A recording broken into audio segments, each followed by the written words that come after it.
We have a ton of teams on bye. We have Donta Foreman skyrocketing up these rankings. Sadly, this is only a top 30 video, so we are not going to get to Jonathan Taylor, but we have a lot to dive into in this vid. But before we get into it, make sure you go down there, drop a like on this video, subscribe to the channel if you play fantasy football. Feel free to leave any questions you have down there in the comment section. I'll try to get to as many as possible. That should be it. Let's dive right into it. Let's go. Austin Ekeler in his own tier at 1. Austin Ekeler is the running back 1 so far this season from a points per game perspective, averaging 25 points per game in a PPR format. Plus, you get the Atlanta Falcons, a defense that just let Donta Foreman and PJ Walker look like a respectable running back and quarterback duo. So I think it's a great matchup. He's the running back 1 as is.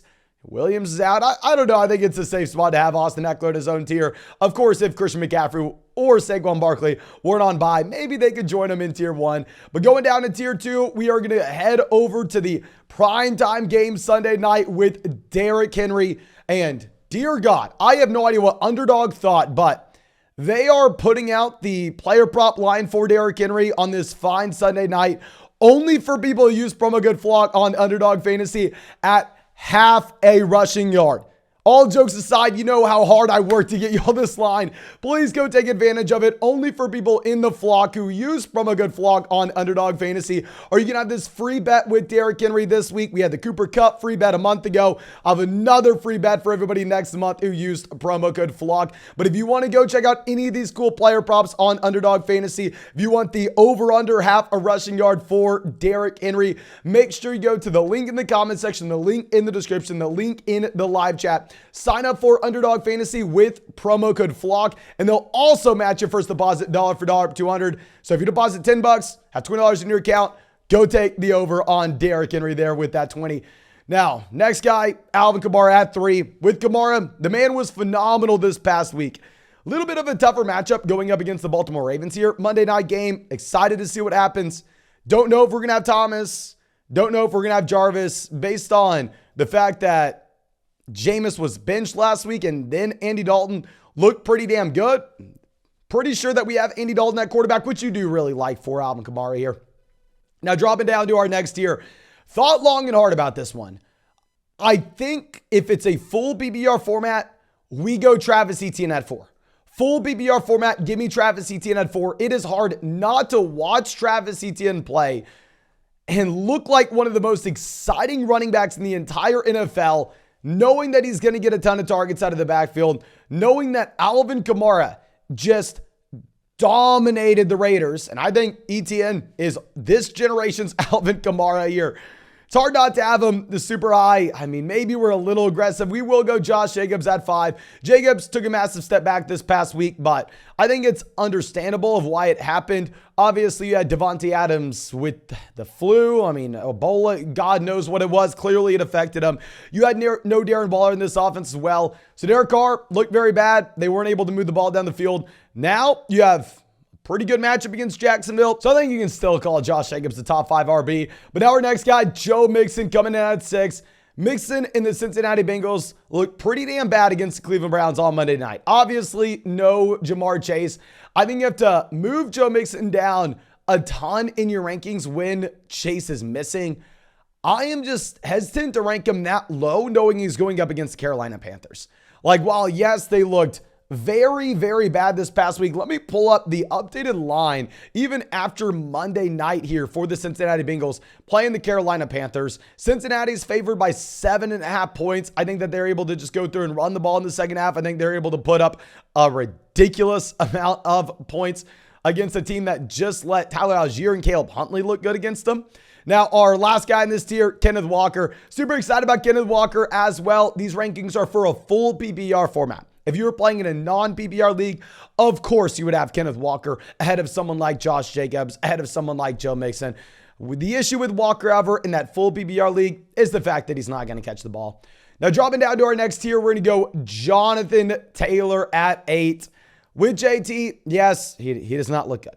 With JT, we've had some people sending out some crazy, and I repeat, some crazy Jonathan Taylor deals as of late in the live streams. I mean, I think that if anything, people have gone overboard with moving JT down. Some people are saying that they were going to start Chuba Hubbard over him. Are you freaking kidding me? Yes, it's a tough matchup going up against the New England Patriots. Still think he's probably someone that we have to go through and start, despite the fact that he has looked very bad. Now our next guy, we're going to go Dalvin Cook at 9 going up against Washington. I really like this matchup. I really like the matchup as well for Aaron Jones at 10 going up against the Detroit Lions. Honestly, you know what? With how good those matchups are, I think that we can move Jonathan Taylor down to the bottom of this tier. I hate to do it, but JT going up against the Pats, even if the Pats defense hasn't been great over the past few weeks, still, let's go Dalvin Cook and Aaron Jones over him. Two veteran running backs that their teams clearly relying on them heavily in two great matchups. I mean, Aaron Jones, called him sell-high guy after last week. I think if you still have him on your roster, you probably got to hold him because he's a lock to be a top 10 running back here and about the best matchup you could ever ask for going up against the Detroit Lions.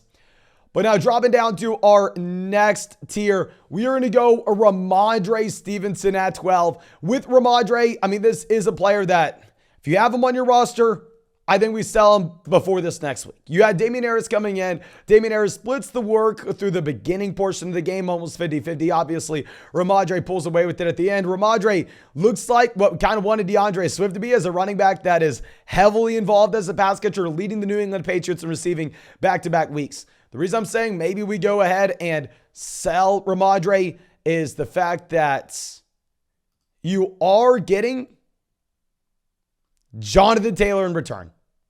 Like, people have been making some crazy deals when it comes to Ramondre Stevenson.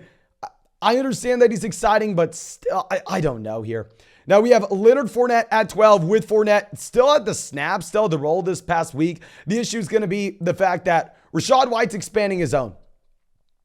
Rachaad White getting involved with the 2-point conversion to win the game at the end, or at least to be in the game at the end against Baltimore.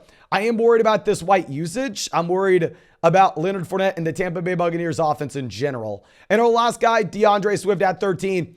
With Swift, clearly did not have the role you wanted his first week back from injury, but it was his first week back from injury. The man only had like 5 carries for only 6 rushing yards. So I think if we are going to be going through and ranking DeAndre Swift this week, we have to be a little bit more conservative. It's an okay matchup going up against the Packers. I'll say it's a good matchup going up against the Packers. What is interesting is they could look to get him a little bit more involved as a pass catcher if they have no TJ Hawkinson. Maybe we're reading into this too much. But now our next RB, Miles Sanders, 14. Phenomenal matchup against the Houston Texans. Obviously, the Houston Texans have one of the worst overall rosters in the NFL. Going up on Thursday night, the Philadelphia Eagles. Right now, let me double check this. Yeah, they are 14-point favorites. 2 touchdown favorites over the pitiful Houston Texans offense. I think that they are going to be able to run the ball in the second half. Now, Donta Foreman at 15 here. This is going to be a running back that, of course, I'm rooting for. Hook'em Horns. I mean, the man looked phenomenal this past week. It was a great matchup against the Atlanta Falcons. Bust off, 3 rushing touchdowns? I mean, doing us some good in our best ball leagues. I think, however, in a full PPR format, I'm going to have to dramatically scale back Donta Foreman, knowing that you may have Chuba Hubbard healthy this week. They may be in a pseudo running back by committee. The same time, you may be in a spot where I don't know here. I mean, this is not going to be a good offense going forward. Carolina is going to be very bad. I don't think that anything changes. At 16, we're going to have Dameon Pierce. With Pierce, I think you can rank him higher than this rest of season. The clear issue is, he's going up against the Philadelphia Eagles. Philadelphia Eagles have one of the best defenses in the entire NFL. Right now, if you look at the implied team total for the Houston Texans, Las Vegas is telling us that they're just not going to be able to move the ball down the field. I think the touchdown upside is severely capped. I think it's going to be a very nasty spot for him on Thursday. He should still start him, but don't expect for a lot. And then at 17, we are going to have Raheem Mostert. With Mostert here, this is a running back that I have no idea what to expect with. Obviously, we have Chase Edmonds getting traded to Denver. You have Jeff Wilson getting traded over to Miami. I mean, I would say that maybe it takes a little bit of time for Jeff Wilson to get worked in here into this offense, but hell. Clearly, this is the same San Francisco system or a similar system that he's used with. I think that's why this coaching staff wanted to go out there and get him, both San Fran running backs back in here with some of their old coaching staff.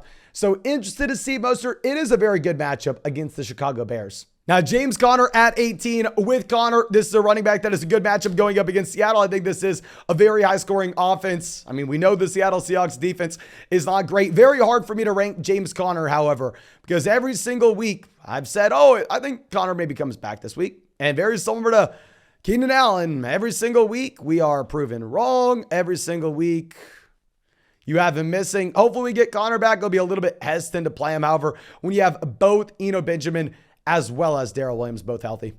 Now our next guy is going to be a combo of two players. We're going to go David Montgomery and Khalil Herbert back to back here. I mean, these are two running backs that are kind of splitting the backfield in Chicago. The matchup against Miami is kind of whatever. I would be a little bit worried about this matchup. I know Khalil Herbert has looked phenomenal. Khalil Herbert is right now 6th in the NFL in rushing.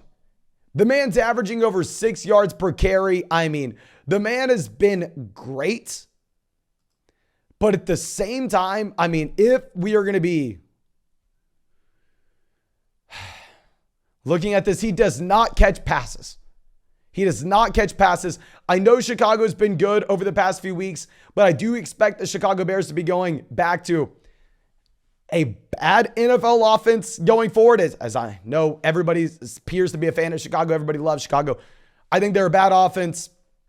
I think Khalil Herbert doesn't catch the ball. So I'll still have David Montgomery one spot over him. And then we're going to go Jamal Williams at 21. With Jamal Williams, I mean, I think that they get DeAndre Swift more involved. However, they clearly use Jamal in the red zone.